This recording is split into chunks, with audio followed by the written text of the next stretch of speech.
BBOR, Black Box Online Radio, coming to you from West Virginia. Black Box Ned 88 on Instagram for the bonus podcast. And just a couple quick announcements before we start. We will be doing the latest segment in our series, Zodiac Killer Hoax Theory Open Discussion, later this week. And we also have something very special coming out on the Zodiac Manson connection. That's going to be a big one. And there's also going to be something about John Wayne Gacy. So we have a lot of things about serial killers that are in the mix. So if you haven't subscribed yet to Black Box Online Radio, now's a great time to do that so you can follow along with all these new things that will be coming out. But today we're revisiting the case of Herb Baumeister, who was known as the I-70 Strangler. Herb Baumeister was somebody we were talking about earlier this week on the channel when we did our upload, Ghosts of Fox Hollow Farm, where we explored more of the paranormal connections to the location in which Herb Baumeister lived, Fox Hollow Farm. But this is the third upload that we have done on Herb Baumeister. If you would like to hear a more general overview of the situation of Herb Baumeister, the serial killer known as the I-70 Strangler, we'll have a link to that one in the description box, as well as a link to our upload, The Ghosts of Fox Hollow Farm. And the best way you can support this channel is just by listening to some of our content. All you got to do is listen, never asking for any money. The best way you can support us is just by listening. If you like what you hear, you can share with your friends on social media. But most importantly, just visit some more of our content, please and thank you. Now, to talk about this one in a different way. In the first part we did about Herb Baumeister, I mentioned that there was a book about his life that had been put on the internet for free. It was actually put out on the website called Crime Library, but it wasn't until I started reading it again that I noticed it's actually available through the Web Archives Wayback Machine. Yes, the Internet Wayback Machine. And if you visit the first upload of our series, these are just disconnected uploads. It's called Herb Baumeister, the I-70 Strangler. It's available in the description box. That one has a link where you can get this book for free, just reading it online. The name of the book is Herb Baumeister, Skeletons Beyond the Closet, and it is written by an individual named Joseph Geringer. So big thank you to him. And he even has a bibliography in here from the sources about where he's getting this material. Herb Baumeister was a serial killer from Indiana, and he was primarily operating in and around Indianapolis. But there are a few things that we can say about that, because Herb Baumeister was a bisexual, and he would go to gay bars when his wife was out of town and his kids were out of town, and he would lure men back to his home on the Fox Hollow Farms. Originally, he began dumping the bodies along the side of the road, and that's how he became known as the I-70 Strangler. And those crimes primarily occurred in the 1980s. Once we got to the 1990s, it appears that Baumeister had moved into Fox Hollow Farm, and that he had an 18-acre estate, so it actually became easier for him to dispose of the bodies on site. And this is why it's become such a prime ground for ghost hunters and the paranormal. But those are some of the things that we have said before on the channel. That's just a bit of an introduction. What I can say, though, is when you're reading about true crime on the internet and watching documentaries and listening to podcasts, you will often find conflicting information, perhaps even here on Black Box Online Radio. But the thing that we can say about this is I was going through this book, and I did complete the entire book, by the way. Once again, it's called Skeletons Beyond the Closet, available here on the internet for free. I would say that Herb Baumeister's life began in a rather bizarre way, because most of the material that you will find about him says that he had a normal childhood. He just seemed normal. He came from a good home. You will find things like that. It even says it in this book here. As I'm reading this stuff, overwhelmingly, I'm expecting that there was some issue going on between him and his parents that really isn't talked about in a lot of the literature. And I can only expect it to be a lack of bonding with his mother and father. I'm not a psychologist. I'm not a psychiatrist, nothing of the sort. But that just seems to be something that I notice here. And I believe that he also probably experienced a lot of things in his early years of elementary school that were not very well talked about. Like, one of the friends that Herb Baumeister had growing up, and I cite this book here, Skeletons Beyond the Closet, as a source in this one, some of the things that they talk about is he had a friend growing up, and his friend is saying that Baumeister would just get into fits of bizarre behavior, or sometimes he would just ask really bizarre questions, like, what does urine taste like? And when I was reading about that one, I was like, well, hey, I mean, I remember being a kid, and yeah, we ask things like that. Have you ever tasted pee? Yeah, immature boys do say things like that. That didn't strike me as that bizarre. But what I found was much more challenging in terms of trying to defend is that Herb Baumeister was once walking to school, and he found a dead bird on the side of the road. He picked up the dead bird, put it into his pocket. These are all things that his friend recalls. And then he just dropped the dead bird on his teacher's desk once at school. Now, I'm reminded of a similar story from the now deplatformed YouTube channel, Free Domain Radio, which was called Why I Brought a Dead Fox to School. And in that story, the person telling it was, I mean, they did this whole psychological breakdown of how it was actually trying to get out of a bad situation. This kid's up trying to get expelled from school because he told his parents that he's being mistreated and his parents didn't listen. So he had to do something more outrageous to get people to notice what he was feeling, or just to get himself out of this bad environment. So when we approached the situation with Herb Baumeister, I can't necessarily say that it was something like that where he brought a dead bird to school and he just dropped it on his teacher's desk. And as I understand from reading this, the teacher wasn't present. I would think that either Herb Baumeister really did not like that school teacher and just wanted to do something nasty, or once again, as we said, bizarre humor. But instead, it could also just simply be those like the foundations of psychotic behavior in which someone is just doing things that are very extreme to fuel a particular brain function. And that function would be dopamine. We've said it once on this channel and we will say it again. It appears, and I cite Jordan Peterson's lectures for this, by the way, that there's a dopamine surge that comes from unconventional behavior. And this can get greatly exacerbated by alcohol usage. Like, that's why people get silly when they're drunk. It's dopamine fueling in their brain. So when someone does something that is unconventional, bizarre, out of the ordinary, it can fuel dopamine in their brain. Dopamine can also be tied to psychosis and schizophrenia. And Herb Baumeister, as a teenager, would go on to be diagnosed as a schizophrenic. And I believe even his wife, Julie, made the comments that he was somebody who almost had like two personalities, or that they're just two very different sides to his persona, like almost two different personas even.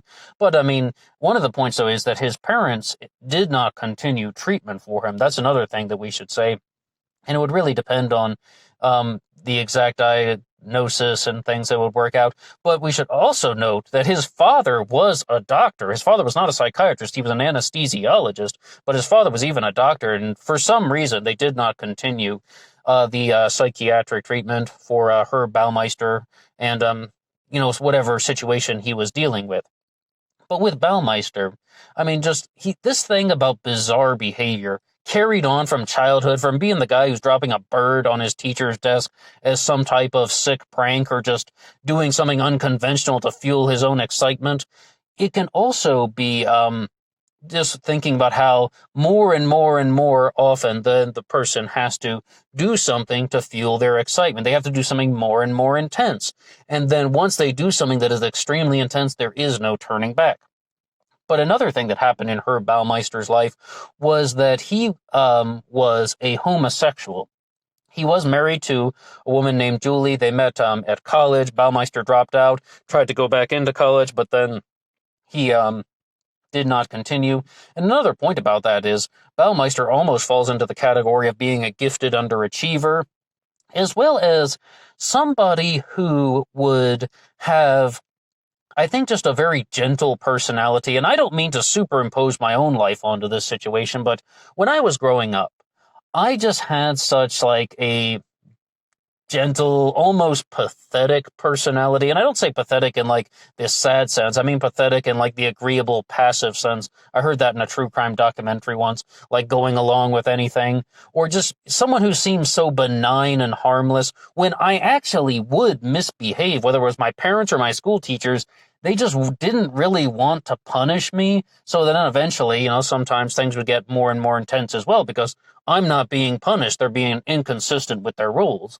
And I think Herb Baumeister was experiencing a lot of that because there was even a video of him that was perhaps even on YouTube still. Maybe it's definitely included in some of the documentaries where he says, "What I want for Christmas is world peace, peanuts, and a hug." He's just as he definitely is a very gentle person in terms of the facade that he built up. But as we said in our upload on the Ghosts of Fox Hollow Farm, it's not only about like this is the facade and then there's this evil person behind the mask. It's the person is playing different roles to try and deceive people. And you could perhaps even say that Herb Baumeister's gentle persona was just a manipulation tactic. I mean, James Fallon, the neuroscientist who's the author of The Psychopath Inside, though, does say that there are three main characteristics that would get somebody to become a serial killer. And I say main characteristics because in this world there can always be other factors. Number one is genetics. There's something in the genes. Number two is neurological functioning, like the way that the brain is operating, as well as is particularly the relationship between the amygdala and the orbitofrontal cortex, but we can get away from that. And the third one is child abuse. And out of those three, what do you think is the most important? According to Dr. James H. Fallon, once again, author of The Psychopath Inside, he says that child abuse is the most likely factor that would drive someone toward becoming a serial killer. So when we have all of these reports of Herb Baumeister having a good, normal childhood, I do not believe it. I think that there is either something very intense that happened that wasn't completely reported, as well as just simply the concept of lack of bonding between parent and child, and some types of unhealed childhood traumas that took place because of that particular lack of bonding. But yes, indeed, Herb Baumeister would go on to not exactly come out as a closeted homosexual, but he definitely lived a second homosexual lifestyle. Once again, he's married to a woman named Julie, and this is the book that I mentioned in part one that says in their entire marriage, which spanned like nearly 25 years, they only had sex 6 times, but Baumeister fathered 3 children. So, I mean, either those children were not biologically his, I don't want to accuse Julie of anything, or I simply don't believe that 6 times. They only had sex 6 times in their 25-year marriage, thereabouts. I don't believe that, to be honest. But Baumeister would have a lot of time away from his family. And they would spend the summers in a different place, like for 3 months a year during the summer. They're not even there. The wife and the kids are gone. So what Baumeister would do is then he would go to gay bars in Indianapolis, particularly one called the 501. And another point is that Indianapolis is in Marion County. And Herb Baumeister's home, Fox Hollow Farms, was in Hamilton County. It's a substantial distance. So he isn't even super local to this area, let alone he's going to gay bars. And in the early 90s, this isn't even something that is completely normal to be out of the closet. This is something that people would try and hide. So when a lot of these gay men went missing after Baumeister would murder them, people were just thinking, well, maybe they went off to New York City or Los Angeles. I mean, a lot of people in their lives did know that they were gay, and they probably just wanted to escape Indianapolis and didn't want to tell their families. And these are things that are written here in this book, not my own idea. And you can comprehend it, though, in a certain sense, like why someone would have that instant response.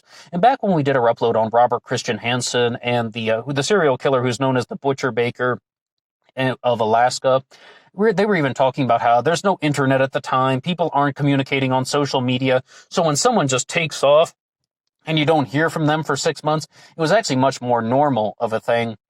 But this is all a little bit before my time. So Baumeister is going to these gay bars. He's meeting guys. And another point that I learned from this book here, the Skeletons Beyond the Closet, is that what he would do is he wouldn't even use his own name, and he wouldn't tell people that he owned Fox Hollow Farms. This is some new stuff that we didn't get to mention in part one. So you really see like lots of new things that come out. He would give the name Brian Smart. And I'm like, could you think of a more arrogant name? You switch 2 letters in the name Brian, and it becomes Brain, Brain, Brian, and he did spell it that way. He was using the name Brian Smart. And he would tell people that he was a landscape artist on this property, Fox Hollow Farms. And in part one of this, I mentioned that he would tell people just like, this is my home, these are these photos of it, this is a luxurious mansion that I live in.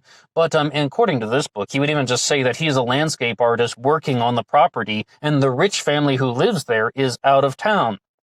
And the location becomes valuable because Baumeister would go back with people through, twisting through winding roads, going into another county, going this way and that way. People wouldn't even necessarily remember where they are. And a particular individual came along with him named Tony Harris. That's not his real name, but it's a pseudonym that's given to him in the, I guess you'd say, the media coverage, Tony Harris. And what he did was Baumeister gave him a tour of the property. He showed him everything, including a swimming pool. And then he convinced him to try sexual asphyxiation, hence the name I-70 Strangler. And what happened was Baumeister would use a garden hose, convince the person to try sexual asphyxiation, and then he would just choke the person until they would pass away. But what happened with this guy Harris is that he caught on to what was happening and realized that, okay, this guy's probably going to try to kill me. So he just pretended to play dead, and then he came out of it. And he even accused Herb Baumeister of being the person that was murdering other gay men. But Baumeister just shrugged it off, and it really didn't amount to anything at that point. Then Tony Harris would go on to become a confidential informant, or just a police informant, rather. But the problem is, though, that Baumeister lives, so far from the city center, and as we said, going through all those twisting and winding roads, Tony wasn't even able to recall exactly where the house was. He could just say, well, there's this name on it that says farm or farms, and this is something that also helped with Baumeister. But some of the points, though, that I think we can really contribute in this particular upload involve what happened to Herb Baumeister during the investigation. We had an interesting comment that came in on the Ghosts of Fox Hollow Farm when they said, how did people find out about all these bodies that ended up on Fox Hollow Farm? And not only bodies, but skeletal remains. Because as we said, the wife's out of town, so what most likely happened, according to a forensic anthropologist in this book here, The Skeletons Beyond the Closet, hence the name, they're beyond the closet, they're scattered throughout the yard, is that Baumeister would first burn the bodies. Then he would pulverize the bones and spread them throughout the property. One time his son found a skull on the grounds, and he put a stick in it and carried it back to his mother, and then his mother asked her Baumeister, this is Julie Baumeister, hey, what's this skull doing on our property? And what Baumeister said was, it was from his father's medical school days, when his father was in anatomy class. That was the skeleton that they had, and that Baumeister buried the skeleton in the backyard. Because of that, he didn't want it in the garage anymore, and animals must have dug it up. And at this point, a lot of people really begin to question Julie Baumeister's thinking. But after a certain amount of time, she eventually allowed police investigators to come to the property to examine the area, and that is when they discovered the 5,000 bone fragments. Sometimes you'll hear that it's from 7 people, sometimes you'll hear that it's from 11 people. And that might be that they were able to identify 7 of the people involved with this, but not the other 4. We really are uncertain how many people Herb Baumeister murdered, because he fled to Canada. And the reasons why that he fled are not only because he was in trouble for being, he was in trouble with the law, and there was a high chance he was going to be arrested for all these murders. Another reason is simply his business was failing. He was the manager of 2 Save-A-Lot thrift stores, Save-A-Lot spelled S-A-V, and those were going down the tubes, as well as that bizarre behavior. He was never able to shake that. And that is something that stands out because he is, it's just something that he could never get away from, and perhaps his schizophrenia or whatever mental illness he was dealing with was getting much more severe. And like they were saying that he would even disappear for hours on end, just come back smelling of alcohol. His life was falling apart. So he had normal, real life problems, aside from all the murders, aside from all of these skeletons beyond the closet. So he fled to Canada for a while, and his brother wired him some money. And then Baumeister was stopped in Canada by a Canadian trooper who found him sleeping in the car. And then this trooper made an interesting report that he saw a set of audio tapes or videotapes, some type of tapes, were in the back seat of Baumeister's car. But when Baumeister was found, he had committed suicide, and there were no tapes to be to be seen. It's possible that Baumeister threw the tapes into Lake Huron. Once again, he crossed the American border into Canada. He's right by the Great Lakes, and he was stopped on the edge of Lake Huron. And some people believe that he threw the tapes into Lake Huron, but what they did find when they were investigating the house, as well as going through the boneyard, and like finding the bones in the yard, we should say, and they've also found that Baumeister had installed a camera by the poolside. So it's almost certain that he was filming these strangulations, like when he would lure men back to the poolside. And I was always wondering that when I was going through the first set of things, why does it have to be by the poolside? You give him the tour of the house and then you conclude it by the pool? Why the pool? Well, Baumeister had installed a camera right by the poolside, and then he was apparently filming these things. And you can even find this on Google. Some people are going down the conspiracy pathway, and they're like, this guy must have been filming these things and selling them to people, or filming these things as part of some snuff film sexual trade network. If he wasn't found with the tapes, I mean, he may have just disposed of them, he may have just destroyed them, but what we can say is, after committing suicide, before committing suicide, Baumeister penned a 3-page suicide note that was talking about his failing business, talking about his failing marriage. I want to emphasize that. He wrote that before he killed himself. I misspoke. And then the simple thing is that we will never know everything that happened with Herb Baumeister, the I-70 Strangler. I'd say the biggest things that I learned from this book is that Baumeister's bizarre behavior was really a consistent thing that carried throughout his life, like a current that ran through Baumeister's life, as well as some of the other characteristics in this, like about the videotapes that it's most likely that he recorded his actions murdering these people. If you ever see the film 8mm with Nicolas Cage, that talks about how, all right, rich people pay other people to commit murders and have them filmed because they get off on it. Is some type of power tripping mechanism. I mean, is that what Baumeister was involved with? I'm not 100% sure. But what it definitely appears is, if anybody had accomplices in this, it could have been Herb Baumeister, for some reasons we can talk about in the Ghosts on Fox Hollow Farm. If you get to listen to that one in the description box, we'll talk more about that. But what do you have to say? I would love to hear from you.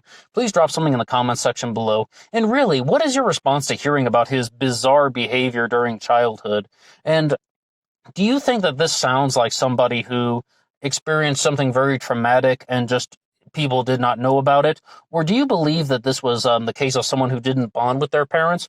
Or do you simply believe that just genetics and neurological functioning can drive a person to kill, that this is just something hereditary and he was programmed for this, as well as targeting gay men because he's a bisexual, maybe he's ashamed of his bisexuality? We're going to talk more about that in the John Wayne Gacy upload that we're going to do in the future, but I would love to hear your comments on Herb Baumeister. And as we said, he was a serial killer primarily operating in Indiana, but once the pressure was on him, he fled to Canada where he committed suicide and took a lot of his secrets with him.